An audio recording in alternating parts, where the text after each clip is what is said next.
Alors aujourd'hui je vais vous présenter cette Renault Captur, donc en Initial Paris. Donc Initial Paris, c'est le haut de gamme de chez Renault. Voilà, donc on va le retrouver donc avec la calandre chromée, donc qui brille, donc ça va permettre de la reconnaître par rapport à d'autres finitions. Donc là, comme on peut le voir, on va avoir des jantes 18 pouces, donc qui sont du plus bel effet, elles sont noires et brillantes. Bon, la voiture est un peu sale, mais voilà. On a donc du noir donc, sur la partie haute du véhicule ainsi que sur les rétroviseurs. On va également avoir donc un blanc nacré sur la voiture en elle-même. Au soleil, donc ça fait vraiment, c'est très joli. On retrouve, c'est une couleur très brillante qui est très jolie. Donc on a un toit ouvrant également à ce niveau-là. Je vous montrerai tout à l'heure. L'arrière qui est très très joli, je trouve. Donc on a la signature lumineuse de chez Renault en C, comme ça. À l'avant aussi on l'a d'ailleurs. On a une boule d'attelage en option, ainsi qu'une sortie d'échappement chromée. Bon, il aurait pu en avoir deux, mais elle est jolie. Ici on a un coffre avec la caméra de recul ici, donc qui est utilisé également pour la caméra 360 degrés. Je vais ouvrir le coffre pour vous montrer. Donc là, au premier abord, on a l'impression qu'il n'est pas très grand, mais on a un double plancher qui est très très profond. Donc là vous voyez, je peux quand même mettre ma main. Je n'ai pas le baisser parce qu'il y a des affaires en dessous, mais il est quand même profond. Et là on a une petite manette, je ne sais pas si vous voyez dans le fond. Voilà, là-bas. Et en fait ça va permettre de faire coulisser la banquette arrière si on le souhaite, afin d'avoir vraiment le volume de coffre maximum. Donc là le coffre il est manuel, mais il est très léger, donc ça pose pas de problème. Voilà. Donc on va passer à l'intérieur de la voiture. Voilà, alors là on est passé à l'intérieur de la voiture. Donc là, comme on peut le voir, on a vraiment de l'éclairage d'ambiance donc sur les portières. On retrouve la même couleur au niveau de l'instrumentation digitale, ainsi donc quelques petites touches sur l'écran sur la tablette donc, du véhicule. On a l'éclairage d'ambiance à l'arrière également. Voilà. Donc là il est en violet actuellement. On voit pas très bien s'il commence à faire nuit, mais voilà. Là, on va passer à ce niveau-là. Voilà. Là, on va retrouver quelques petits boutons. Donc, le premier, ça va être le réglage, donc désactiver ou activer le maintien de voix. Là, ça va permettre d'augmenter ou de baisser la luminosité de l'instrumentation digitale. Voilà. Ainsi que l'écran central. À ce niveau-là, on va pouvoir régler la hauteur des feux. Donc, à l'extérieur, par exemple, si on a une remorque qui est attachée ou quelque chose comme ça, donc qui fait que le véhicule penche un petit peu, ça, on va pouvoir les monter ou les baisser. Ainsi qu'un volant chauffant, très très rare sur cette catégorie. C'est pratique en hiver si on a les mains froides et qu'il ne fait pas très chaud. Alors, au niveau du volant, on va avoir tout ce qui est commande de régulateur adaptatif, conduite semi-autonome, donc qui est une option sur ce véhicule, qu'on retrouve d'ailleurs sur cette gamme assez rarement, mais qui est très très pratique. Sur autoroute, on est obligé de garder les mains sur le volant quand même je crois que c'est toutes les 10 ou 15 secondes, mais la voiture elle va tenir au milieu de sa voie toute seule. Limiteur de vitesse, régulateur de vitesse, et là c'est les boutons classiques. Là on va avoir le bouton pour répondre ou raccrocher au téléphone, la commande vocale ou reconnaissance vocale, là un petit bouton qui va permettre de changer l'affichage à ce niveau-là. Voilà. Et là des flèches si on veut pour faire apparaître d'autres options. Voilà. On va passer à la tablette centrale, qui est très très grande. Elle fait, si je dis pas de bêtises, pratiquement 10 pouces. On va avoir une rangée de plusieurs boutons à ce niveau-là. Le siège chauffant conducteur à 2 niveaux, le siège chauffant passager, la désactivation du start and stop si on le souhaite. Là, ça va être les réglages des différents modes de conduite. On va avoir MySense, Sport. Donc si on met Sport, ça va mettre un affichage en rouge et changer un petit peu les cadrans. On va retourner sur le MySense et si on clique sur configurer le mode, ça va nous permettre de régler par exemple la dureté de la direction ainsi que l'affichage des compteurs à ce niveau-là. Mais, donc quelque chose qui est très très bien, enfin du moins pour moi, même si c'est un gadget, c'est l'éclairage d'ambiance. Donc là, il est en violet actuellement. Si on le met par exemple en rouge, on va voir que ça change à ce niveau-là, sur les portières, ainsi qu'à l'arrière. Ensuite, nous avons les warnings, donc les feux de détresse, le bouton pour verrouiller les portières, donc ça se verrouille automatiquement en roulant, mais on peut quand même le faire manuellement si on le souhaite. Le park assist, qui va permettre à la voiture de se garer toute seule. Donc on a différents types de manœuvres, créneaux, bataille, etc. Ensuite, on actionne le clignotant du côté où on veut se garer. Elle va détecter la place et ensuite elle va se garer toute seule. La caméra 360. Alors attendez, il faut que je désactive là. La caméra 360 en appuyant là, qui est de très très bonne qualité. On voit vraiment la voiture du dessus, la caméra arrière, la caméra de recul. Si on appuie à ce niveau-là, ça va être très pratique parce qu'on va pouvoir voir la distance par rapport au trottoir, donc ça va éviter d'accrocher la jante ou les roues. Voilà, à ce niveau-là. Ensuite, donc là je vais retourner sur la maison. Là, on va pouvoir regarder tout ce qui est commande de clim. Donc on va pas avoir la clim bizone, on a uniquement le réglage de température. Donc pour les on a une seule température pour toute la voiture en fait. Là on va pouvoir régler l'intensité de la ventilation et l'éteindre totalement si on veut, off. J'ai rallumé. Là la température, comme je vous disais, donc il suffit de tourner. Et si on appuie dessus, on met en automatique. Voilà.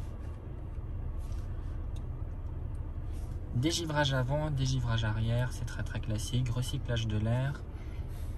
La direction où on veut que, l'endroit où on veut que l'air sorte. Là c'est pied, on va avoir visage, visage-pied, etc. Ainsi de suite. Nous allons retrouver la boîte de vitesse automatique. Alors attendez, je vais mettre de la lumière parce qu'on voit pas grand chose. Ça va être un peu mieux. La boîte de vitesse automatique qui est sur une console centrale qui est flottante. Donc, les commandes classiques, reverse, neutre, drive et parking.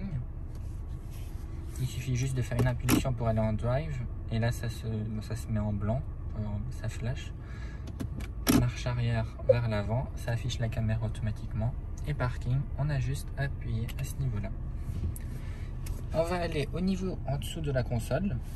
On va avoir un espace de recharge sans fil pour le téléphone à ce niveau-là. Donc là, il y en a un qui est déjà en train de charger, comme on peut le voir. On retrouve le frein à main électrique, ainsi que le auto-hold, qui est très pratique. Ça permet en fait de lâcher le frein au niveau d'un feu rouge, par exemple, et d'accélérer. La voiture repart toute seule. Un petit rangement ici pour la clé de voiture ou pour mettre des clés ou autre chose. C'est une clé classique de chez Renault. Verrouiller, déverrouiller, déverrouiller le coffre, allumer les feux. À savoir donc que sur la plupart des Renault, le véhicule va se fermer automatiquement quand vous éloignez en ayant la clé sur vous. Nous retrouvons deux portes gobelets qui sont assez grands à ce niveau-là. On peut mettre largement deux boissons sans aucun problème. Un accoudoir central coulissant. Voilà. Avec un petit rangement pour mettre une bouteille par exemple, mais sinon on met une bouteille, on doit le laisser ouvert, ou pour mettre quelques petites affaires.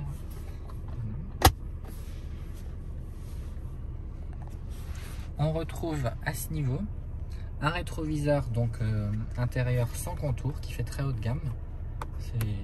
Il est du plus bel effet, si on regarde même sur le profil, on voit que c'est vraiment sans contour totalement. En haut, au niveau du plafonnier, allez, je vais ouvrir le store ici, donc qui est manuel, le store du feu ouvrant. Je l'ouvre pour avoir un tout petit peu plus de lumière si possible. On retrouve deux éclairages, conducteur, passager. Nous avons le store du toit ouvrant qui est manuel, mais bien évidemment le toit ouvrant est électrique, heureusement. On a plusieurs positions en fonction des petits points là, mais pour l'ouvrir en entier, il suffit d'aller tout à droite. Un toit ouvrant qui est quand même très large et qui recule pas mal. Voilà, on a quand même une ouverture assez grande. Le bouton SOS, assez classique en cas d'urgence, c'est très pratique à ce niveau-là. Donc je vais pas appuyer dessus parce que On n'est pas en urgence, mais au cas où, on ne sait jamais. On a les témoins donc d'alerte de bouclage des ceintures. Les pare-soleil, voilà, avec un éclairage qui est très bon. Il est blanc l'éclairage également. On retrouve également le logo Initial Paris à ce niveau-là. C'est du plus bel effet, hein, on voit que c'est du haut de gamme.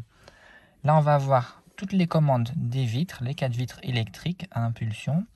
Là, on va avoir la condamnation des fenêtres à l'arrière, la commande des rétroviseurs qui sont bien sûr électriques. Voilà. Alors, je vais démarrer le moteur pour qu'on puisse voir donc les feux qui sont à LED. Voilà, donc tout blanc. Des haut-parleurs Bose, donc on les voit pas vraiment, mais là il y a écrit Bose à ce niveau-là. Le son est vraiment d'une très très bonne qualité, ça n'y a pas de problème, c'est assez impressionnant, c'est surprenant d'ailleurs. On retrouve une sellerie cuir Napa matelassée, c'est vraiment du plus bel effet avec en marron la Initial Paris décrit, des surpiqûres marron tout le long du siège, des appuis-têtes très design qui maintiennent très bien la tête. On va aller aux places arrière, je vais laisser le siège comme il est, à savoir que je fais 1m85, 6 à peu près. Je me suis mis à l'arrière de la voiture, donc là je suis assis confortablement, donc comme je vous ai dit 1m85, 6. Mes genoux, j'ai, on va dire quoi, 2-3 cm, à savoir que la place est réglée pour moi à l'avant, donc c'est quand même, je loge sans problème, hein, je peux tenir sur un long trajet. La garde... Par rapport au plafond, j'ai pas beaucoup d'espace, mais je ne touche pas, donc ça je vais pas faire de reproche parce que c'est très bien. On retrouve toujours l'éclairage d'ambiance ainsi que du cuir tout le long de la planche de bord. Voilà. Toujours les sièges matelassés à ce niveau-là également. Et je vais mettre toutes les lumières pour qu'on puisse mieux voir. Voilà, le réglage des ceintures là. Ça c'est très classique. Le cuir, toujours très joli. Et en haut, on a 3 éclairages, toujours tout blanc et très pratique d'utilisation. Il y a juste à appuyer là pour allumer ou éteindre. Voilà. On retrouve 2 poignées de maintien de chaque côté. On les voit pas très bien parce qu'il n'y a pas beaucoup de lumière, mais elles y sont. Voilà. On va passer à ce niveau. 2 prises USB classiques pour recharger les appareils, ainsi qu'un allume-cigare, donc pour brancher ce que l'on souhaite. Des sorties d'air, qu'on peut bien évidemment fermer si on le souhaite, et orienter comme on le veut. À ce niveau, des rangements, donc c'est pas des filets, mais c'est très pratique, on peut mettre un petit peu ce qu'on veut, les papilles de la voiture, on peut mettre une bouteille d'eau, mais on a la place dans les portières sans aucun problème. Je vais vous montrer, je vais ouvrir la porte parce que avec les vitres teintées on voit pas très bien, mais là on va mieux voir. Donc comme je vous disais, on a la place de mettre une bouteille d'eau et d'autres petites choses si on le souhaite. Commande de vitres électrique, heureusement, assez teintée quand même, on voit la différence de couleur. Et impulsion, donc elle se ferme toute seule. Je vais vous montrer les feux de la voiture. Et on va faire une petite conclusion rapide. On se retrouve à l'extérieur du véhicule avec les feux full LED à l'arrière. Très joli, hein, ça fait vraiment du plus bel effet avec deux petits traits sur le côté. Ils appellent ça Renault LED Light Design. Bon, là, on ne voit pas, hein, mais c'est pas grave. À l'avant, des feux full LED toujours. Avec les petits traits, je le rappelle, bon, par rapport à l'arrière. Hein. Tout blanc, bien évidemment, avec des feux de route automatiques.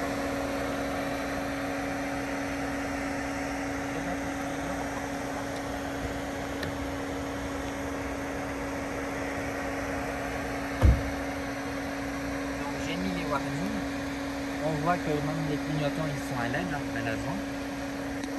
Voilà, comme je vous disais, des clignotants à LED. Les feux sont vraiment très jolis. Hein. Toujours à LED au niveau des rétroviseurs. À l'arrière, si je dis pas de bêtises, ils sont pas à LED, mais ils sont quand même très jolis. Ils doivent être à LED peut-être, mais un peu moins puissants que ceux de l'avant, mais ils sont très jolis, ça fait assez. La plaque, l'éclairage de plaque qui est en blanc, non pas en jaune. Voilà, donc ça rend très bien, vraiment. Ça, il n'y a pas de reproche à faire. Elle est vraiment très jolie.